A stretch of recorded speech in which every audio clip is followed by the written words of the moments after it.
नमस्कार, जनअपेक्षा न्यूज में आपका स्वागत है। शुरुआत करते हैं खास खबर के साथ। चलिए अब आपको एक ऐसी तस्वीर बताते हैं जो मध्य प्रदेश के उज्जैन जिले की है, जहां वैसे तो मध्य प्रदेश की शिवराज सरकार ने गेहूं उपार्जन केंद्रों को लेकर तमाम तरह के दिशा निर्देश समस्त प्रशासनिक अमले को दे रखे हैं, किंतु अन्नदाता किसान को किसी भी तरह से परेशानी का सामना ना करना पड़े और समय रहते ही गेहूँ खाली पड़े गोडाउन में ले जाया जाए।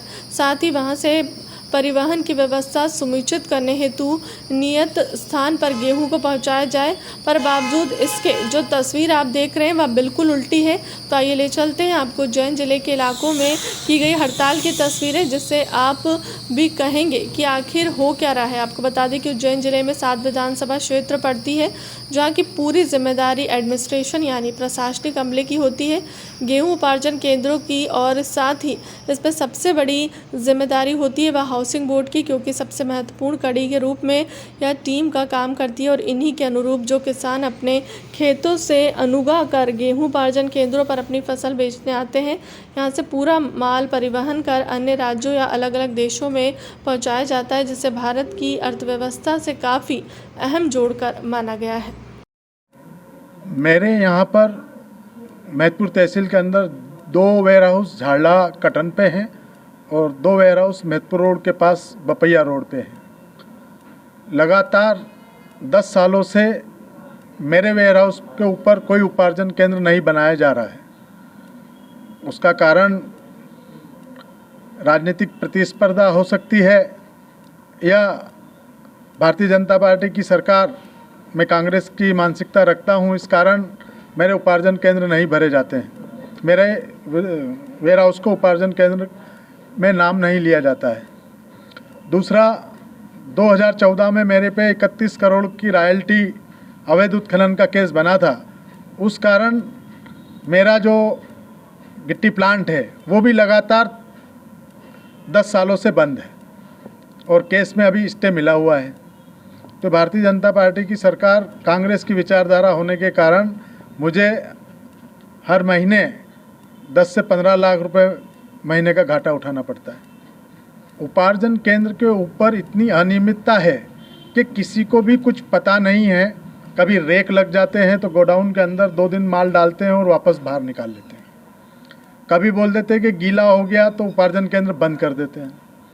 कभी इनकी सेटिंग के जहाँ जहाँ पर वेयर हाउस है वहाँ पर ये माल डालते हैं। उन वेयर हाउसों को इन्होंने चिन्हित कर रखा है कि बीजेपी के कार्यकर्ता या बीजेपी के लीडर जो भी हैं उनके गोडाउन भरे जाएंगे और वो जो गोडाउन भरे जाएंगे उनमें पीडीएस का गेहूं बांटा जाएगा। और बाकी के जो गोडाउन से जिन्होंने रिश्वत नहीं दी या बीजेपी के नहीं हैं उन सब के खाली हो जाते हैं और उनको इनकी अनियमितताओं का काफ़ी नुकसान उठाना पड़ता है। मेरे साथ भारतीय जनता पार्टी ने काफ़ी अन्याय किया है। मेरी गलती इतनी है कि 2013 में मैंने कांग्रेस और भारतीय जनता पार्टी दोनों की उपस्थिति में निर्दलीय फॉर्म भर दिया था और मैंने उस चुनाव में 53,000 वोट प्राप्त किए। बस जैसे ही मैंने वोट 53,000 प्राप्त किए, भारतीय जनता पार्टी की सरकार को और भारतीय जनता पार्टी के नेताओं को ये लगा कि अब ये प्रबल दावेदार हो सकता है किसी भी पार्टी से। तो उन्होंने 2014 से लगा के 2023 तक मेरे 4 गोडाउन यहाँ पर हैं, उनको कभी भी उपार्जन केंद्र नहीं बनाया और मुझे प्रताड़ित करते रहते हैं। इसी तरीके से 2013 में मेरे को 52,000 वोट निर्दलीय के रूप में प्राप्त हुए। उसके 6 महीने बाद इन्होंने मेरे पे 31 करोड़ का रॉयल्टी का केस बना दिया और वो अभी मुझे प्रताड़ित करते रहते हैं। इसी तरीके से 2013 में मेरे को 52,000 वोट निर्दलीय के रूप में प्राप्त हुए। उसके 6 महीने बाद इन्होंने मेरे पे 31 करोड़ का रॉयल्टी का केस बना दिया और वो अभी रेवेन्यू में स्टे के ऊपर रखा हुआ है। और उसी दिन से मेरा वो प्लांट भी बंद है। लगातार आज उसको 13 साल हो चुके हैं। आज मेरी स्थिति ये है कि दोनों पार्टियों का विरोध का सामना करना पड़ता है और अपनी ज़िंदगी को आगे बढ़ाना पड़ता है।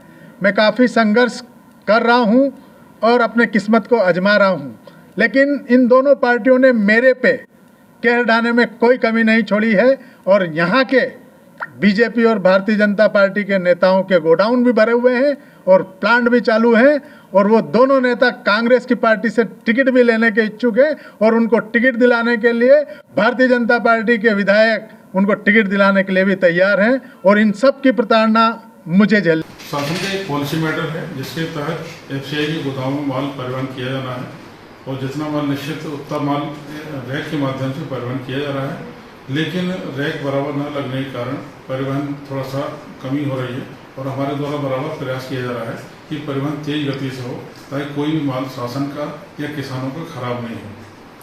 और क्या आपके द्वारा क्या व्यवस्था की गई निरीक्षण या करने के लिए, जैसे मामला आपके संज्ञान में लाए? मेरे द्वारा खुद निरीक्षण किया गया है, तहसीलदारों को निर्देशित किया गया है कि अपने क्षेत्र में निरीक्षण करें और जो भी समस्याएं हैं उनको रेस करके वस्तुस्थिति प्रतिवेदन दें।